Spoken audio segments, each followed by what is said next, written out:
Hello, I'm Mark Johnson from specialist public services law firm TPP Law. This presentation is about the new method of procuring infrastructure known as PF2, the successor to PFI, the Private Finance Initiative. The announcement of PF2 follows a 2-year review into the previous PFI, which began in 2011 when the Chancellor announced that he was creating a new model for delivering public assets and services. The objective of that review was to create a model which was cheaper, accesses a wider range of private sector financing sources, and strikes a better balance of risk between the private and the public sectors. It's fair to say that during that period, PFI had become a bit of a political football, and that, coupled with the impact of the banking crisis, had a big impact on the pipeline of projects coming through under PFI, not least because the number of funders willing to participate in the market had declined and the margins that funders wanted to charge had increased very significantly, impacting therefore on the value for money case of using PFI as a procurement method. So PF2 promises us a new, faster and more transparent approach to securing investment in public infrastructure. Let's examine some of the detail of this, and I think to understand the context of this, we need first of all to go back in time to November 1992. Well, what was happening at that time? Well, if you recall, this was the annus horribilis for the Queen when Windsor Castle went up in flames, destroying many priceless treasures. And also this lady was in the charts for 10 weeks with the theme from The Bodyguard.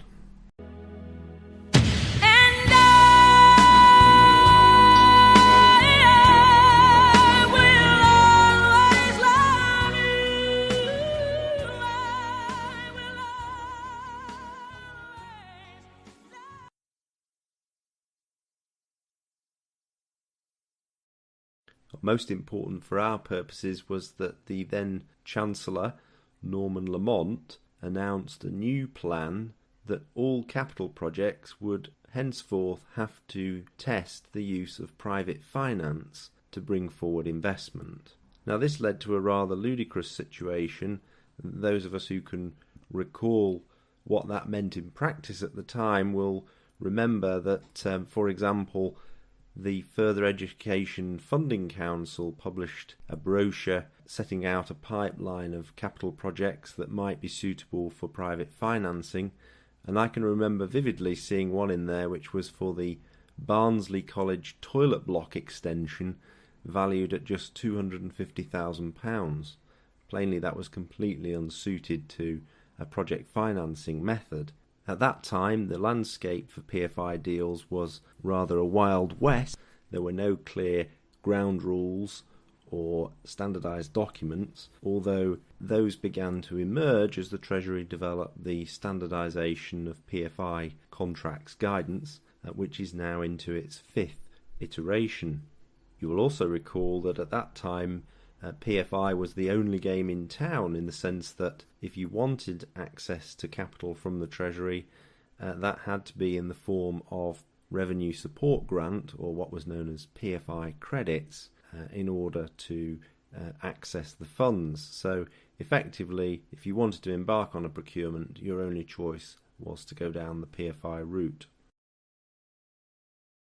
Thinking about the benefits of PFI then, as they were set out at the time, first of all, PFI was thought to encourage an efficient allocation of risks to those best able to manage them, and that was particularly the case because in any project finance structure, the revenue stream to the contractor would only start to flow once the facility had actually been completed, and therefore he had a built-in incentive to build the facility to time and budget and to get it open so that the revenue could start to flow. The second feature was that banks would pay particular attention to the project's economics and carry out a very thorough due diligence at the outset to make sure that the predicted costs in the financial model were in fact viable and a true reflection of both the building costs and also the whole life operating costs during the life of the project. So they would spend considerable time and resource in carrying out an audit of those costs at the outset, which would give a very clear picture of the life cycle costs for the project going forward.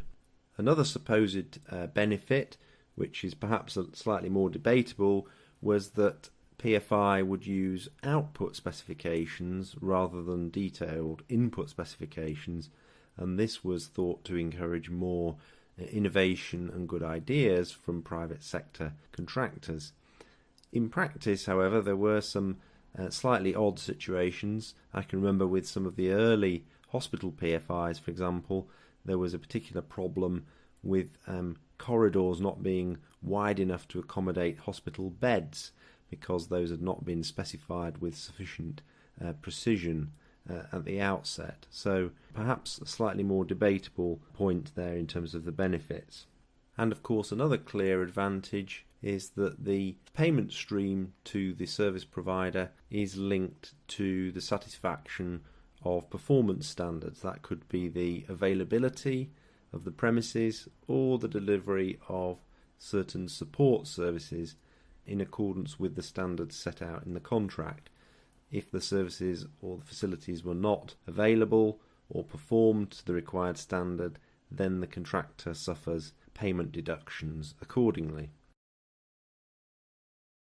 Thinking about the disadvantages of PFI, the things that detractors often raise, well, first of all, there is inherently higher cost of finance in providing infrastructure using this method, and of course that has been higher still since the credit crisis. Perhaps it discourages a challenging approach to value for money in the way that the project is scoped, because the payments are obviously deferred over a 25 to 30 year period. There has been criticism of the flexibility of contracts in that public authorities are obviously locked into a long-term period for payback of the capital and interest, and there are very high costs of terminating the structure if something goes wrong. Criticism too about whether risk has effectively been transferred. Public authorities are obviously under various public sector duties, statutory duties, and therefore they will have to step in as a last resort and provide services regardless of what is happening with the contract. Fast forward then to 2013, and we now have a situation of a very significant pipeline of deals that have been signed, over 700, and that represents something like £75 billion worth of investment that's gone down the PFI route. PFI has been used quite successfully across a wide range of public sector infrastructure, from the early transportation deals to hospitals, and then later local government facilities, particularly schools, waste and social care, for example. When the review into PFI began in 2011, there were some particular areas of concern that the Treasury decided to focus upon. The first being the perception from both public and private side, really, that the procurement process was too slow and expensive.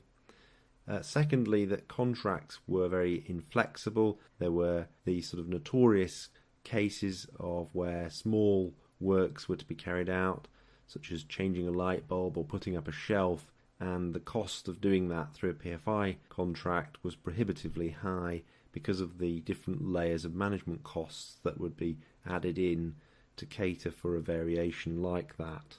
Particular criticism was levelled at the lack of transparency in these contracts, particularly for the public purse. Money was seen to be flowing out of projects in unexpected ways, often resulting in windfall gains, particularly, for example, where contractors were refinancing the debt element of projects or perhaps selling on their shareholdings in the project, or in some cases draining money out of the life cycle fund in a way that was unexpected. Let's just remind ourselves about the typical structure for a PFI project shown in this diagram. At the top we have the public sector client entering into a project agreement with a special purpose vehicle company, SPV, which has been set up by the project sponsors specifically to develop this project, and it's that company that acts as the receptacle, if you like, for all of the contractual rights and revenue streams which the project is going to generate. Underneath the special purpose vehicle company there will be a supply chain which typically consists of a building contractor on the left hand side, and on the right hand side an operating company or facilities manager who is entrusted with managing that infrastructure within defined cost parameters over the life of the project. Out to the right sits the senior lender, typically providing up to 90% of the capital cost of the project, and senior lender is extremely risk averse. He will be looking to push as much risk as possible onto the various supply chain subcontractors sitting at the bottom there, so one can expect that the contracts that those people enter into will be very tightly defined and will seek to push a very large degree of risk onto those companies. Out to the left are the equity investors. Now, in some cases that might be companies that are within the same group as the building contractor or the facilities manager. In some cases not, though. There is a buoyant industry of third-party investors in infrastructure projects, and the expectation is that they will be taking a higher degree of risk than the senior lenders in order to develop the project. So it can be seen that these SPV structures are financed using a very high level of debt. They're very highly leveraged, and with a relatively small amount of shareholder equity being used to finance the project company. And although debt is cheaper than equity, that has led to some criticism that the equity component and therefore the real risk taking has been relatively small. And as we'll see in a moment, that is something that the new PF2 model seeks to address. Turning then to look at some of the features of the new PF2 model, some of the headline points to note. First of all, in future, the equity component of the investment will include a tranche which is put in by the public sector, and in most cases that will be somewhere between 30 to 49% of the total equity contribution. And the thinking is that that contribution will encourage much better partnership working and transparency over the affairs of the SPV, because the public sector will have a seat at the table, will have access to management accounts and all of the financial affairs of the SPV. In future, there will be fewer opportunities for windfall gains because the public sector is holding an equity stake and will be entitled to participate in those gains, and also through some tightening up of the standardised contracts, for example around distributions from the life cycle maintenance fund. In future, any surpluses that are distributed from that will be shared 50-50 between the contractor and the public sector client. The next feature then is increasing the amount of the equity contribution from somewhere around 10% to 25%. So that has a very different investment profile from the 90-10 split. And reading between the lines, I think this is intended to attract different types of senior debt funders into the market for infrastructure projects, because that higher equity contribution means that, for example, it will be possible for a project to achieve a higher investment grade rating from the ratings agencies, which might open up the possibility of using capital markets transactions or institutional investors who perhaps would have been more risk averse, to a more highly geared structure. We're told that the public sector equity contribution is going to be held by a centralised body. It may be Infrastructure UK, or it may be somebody else. That's not yet been finally determined. But it's important to note that by contrast with something like a local education partnership or a LIFT scheme, the immediate public sector client, the local authority or the NHS body, doesn't seem to be the shareholder here. It's actually a centralised body that will hold those stakes. The public sector equity contribution could be somewhere between 30 to 49% of the total equity component, and there's also the opportunity to bring in some third-party equity just before financial close by running a funding competition. So this is equity which is not necessarily coming from the building contractor or other project sponsors. This is third-party investors coming in at a late stage. Now, although in practice that appears to be a good idea, I can foresee that there are going to be some interesting difficulties with that. For example, will the returns available to somebody coming in at the 11th hour be the same as those earned by those who've been in the project all through the development phase and arguably have taken more risk? I think also it will add some extra complexity to the documentation to have different classes of investor, some of whom we will not know the identity of until the very last minute. So taking all of this together, the theory is that this will improve value for money for the public purse. There will be greater transparency and accountability by the public sector being a shareholder in the SPV. The theory goes that when the public sector holds an equity stake, it will have to start thinking differently. It will have to really understand the risks in the project and seek to minimise them. And it will have to adopt more of a collaborative approach to improving project performance. We can see the impact of this illustrated in this diagram. You see now out to the right the senior debt providers are providing a 75% contribution to the capital costs, and perhaps a much wider range of investors, which could include capital markets, bondholders, and there has been talk, for example, of including the European Investment Bank as a potential funder. Over to the left, the equity investors now made up of a wider collection of contributors. Public sector equity, somewhere between 30 to 49% of the total equity component. And then underneath that, the industry sponsors, i.e. the collaborators that have come together to develop this project, and alongside them some third-party investors who may be invited in at the last moment.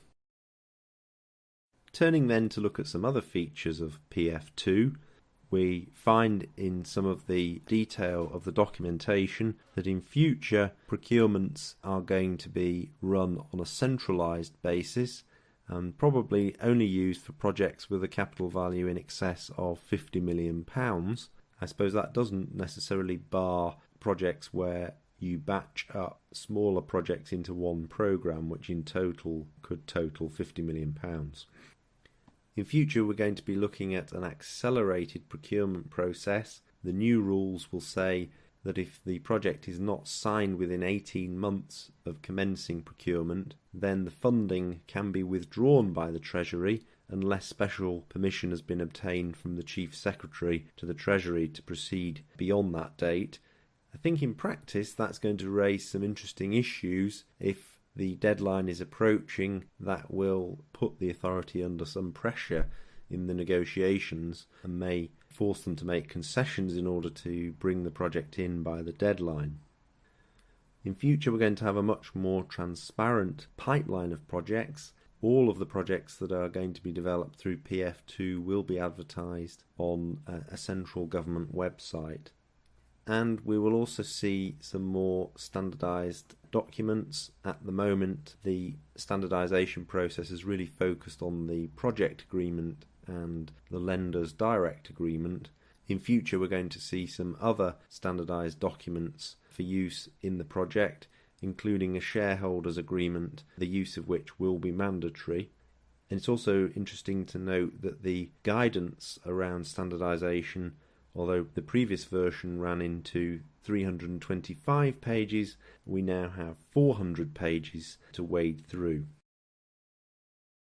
Turning then to look at some of the alterations to the risk profile under the PF2 model, probably the first thing to note, the most important thing, is that in future, soft services such as cleaning, catering, ICT will not generally be included in the scope of the project. There may be some exceptions to this where there is a clear case for integrating these with other services that are being provided, and the example given in the guidance there is in prisons and defence projects.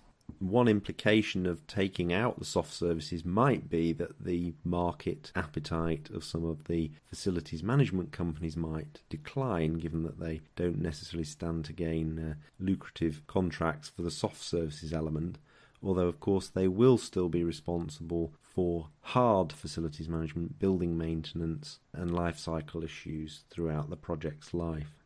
Secondly then, we've got some changes around utilities risk. In the past there have been various attempts to pass on the risk of utility tariffs and consumptions to private sector partners.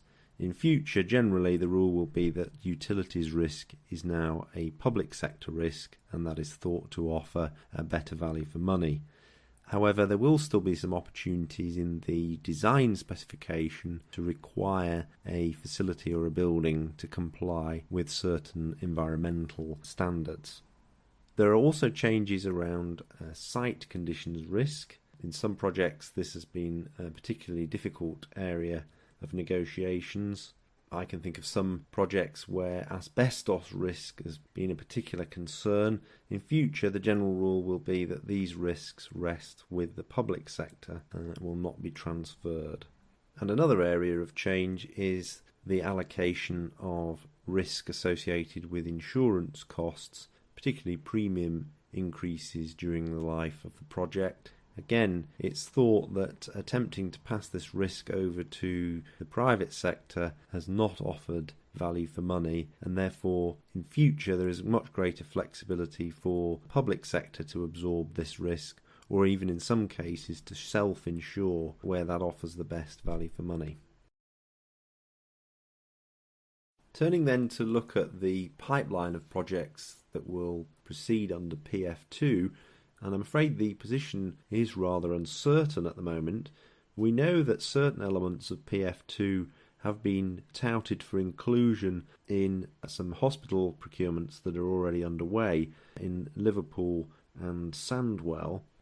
It was thought that PF2 would be used for a large component of the Priority Schools building programme. Out of the 261 schools that have been given preliminary approval to proceed under PSBP, 42 have been earmarked to proceed using a conventional design and build contract, and the rest were supposed to proceed under PF2.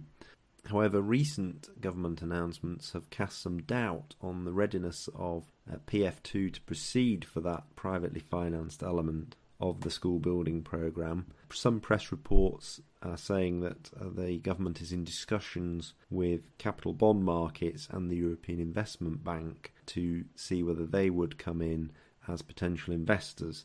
All of this is obviously going to take some time and has caused some delay to the programme. It was also thought that the Ministry of Defence was ready to use PF2 for two high-profile defence accommodation projects, although they appear to have rowed back from that position and instead moved those into a conventional funding model. So, all in all, it seems that the pipeline for PF2 projects is quite uncertain at this stage, which is obviously quite unsatisfactory for the industry in preparing for the use of this new model. So what conclusions can we draw from all this then? Well, first of all, I think it's self-evident that a higher equity contribution into the project structure implies a higher cost of finance, and perhaps also the extra complexity involved in the contracts and the structure of the project could result in higher transaction costs to set up the model in the first place. Secondly, the question is what appetite there will be from funders. Some commentators have said that changing the structure from a typical 10% equity component to a 25% equity component is in part a bit of a warning shot over the bows of current lenders in the market, attempting to bring in perhaps more competition from a wider class of potential senior debt providers. The second issue is whether removal of some of the current incentives and profit-sharing mechanisms will deter some investors from coming into the markets, and indeed the removal of soft services from the scope of projects may mean that a whole class of industry players may no longer be interested in bidding for some of these projects. Third observation is that the current pipeline of projects appears to be very sparse. And lastly, and perhaps most importantly from local authorities' perspective, is that this move towards centralised procurement, either by teams sitting within the Treasury or indeed the Department of Health or the Ministry of Defence, implies a shift of power from local procurement and accountability to a much more centralised model, which will have significant implications, I think, for perhaps the relationship between the end user of facilities and the provider of the infrastructure. That concludes this short briefing on PF2, the new procurement method for infrastructure using private finance. If you like further information, please get in touch with us. Thank you for listening. TPP Law, the public services specialists. Connect with us on tpplaw.co.uk or join the debate online in our LinkedIn forum. Search groups for Public Service Partnerships Forum.